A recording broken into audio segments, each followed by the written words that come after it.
ഏവർക്കും നമസ്കാരം.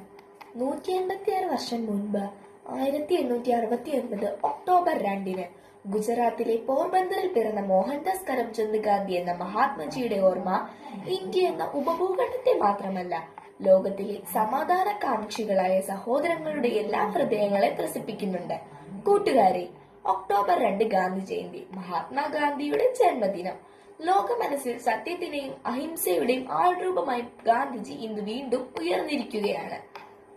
ജനനകോടികളുടെ മനസ്സിൽ ഗാന്ധിസം എന്ന സമാധാന സന്ദേശമായി.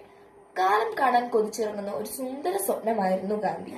രാജഭരണം ആഭരണമണിയിച്ച ഇന്ത്യയുടെ ചരിത്രത്തിൽ നാട്ടുരാജ്യങ്ങളുടെ കലഹങ്ങൾക്കിടയിലൂടെ വ്യവസായ കണ്ണുമായി നുഴഞ്ഞു കയറിയ വിദേശ ശക്തികളെ അഹിംസയുടെ മാർഗത്തിലൂടെ ഇന്ത്യൻ മണ്ണിൽ നിന്നും തുരത്താൻ പിറവിയെടുത്ത പ്രവാചക ജന്മമാണ് ഗാന്ധി. നിങ്ങളെ ഞാൻ അക്രമം പഠിപ്പിക്കുകയില്ല, കാരണം അതിൽ ഞാൻ വിശ്വസിക്കുന്നില്ല. എന്നാൽ ജീവൻ പോയാലും ആരുടെ മുമ്പിലും തല കുനിക്കാതിരിക്കുന്നത് എങ്ങനെയെന്ന് നിങ്ങളെ പഠിപ്പിക്കാൻ എനിക്ക് സാധിക്കും എന്ന് പ്രഖ്യാപിച്ചുകൊണ്ടാണ് ഉദാത്തമായ മാനുഷിക മൂല്യങ്ങളുടെ ചലിക്കുന്ന മന്ദിരമായ ഗാന്ധി ഇന്ത്യൻ നാഷണൽ കോൺഗ്രസിന്റെ മുൻ നിരാനായകനായത്, സ്വാതന്ത്ര്യ സമരത്തിന്റെ മുന്നണി പോരാളിയായത്.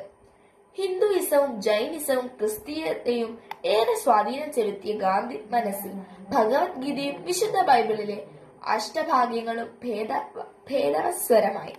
ഒരാൾ ചിന്തിക്കുന്നതും പറയുന്നതും ചെയ്യുന്നതും ഒന്നാകുമ്പോഴാണ് യഥാർത്ഥ സന്തോഷം അയാൾ അറിയുന്നതെന്ന് അദ്ദേഹം തിരിച്ചറിഞ്ഞു.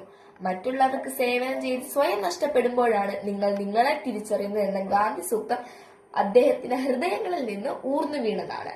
ഭാരതത്തിന്റെ ഭാവവും ത്യാഗവും താളവും തന്റെ ഉപവാസത്തിലും പ്രാർത്ഥനയിലും സത്യാഗ്രഹത്തിലും വെളിപ്പെടുത്തിയ ഗാന്ധിജിക്ക് ധാരാളം ശിഷ്യഗണങ്ങളുണ്ടായി.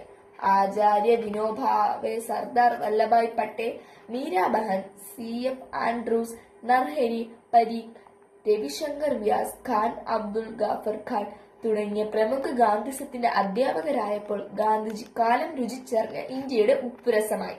ഗാന്ധി ജയന്തി നമുക്ക് സേവന ദിനമാണ്.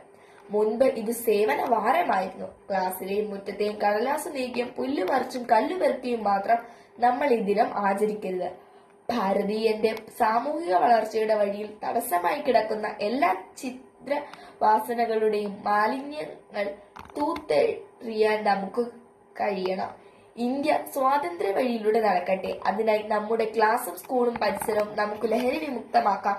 നമ്മളിൽ ദുശീലങ്ങളും ദുഷ്ടിച്ച മൂല്യങ്ങളുടെ ജീർണിപ്പിക്കലും തുടച്ചു നീക്കുന്നതിനും ഈ ഗാന്ധി ജയന്തി ദിനത്തിൽ നമുക്ക് തുടക്കമിടാം. ഭാരത് മാതാ കി ജയ്.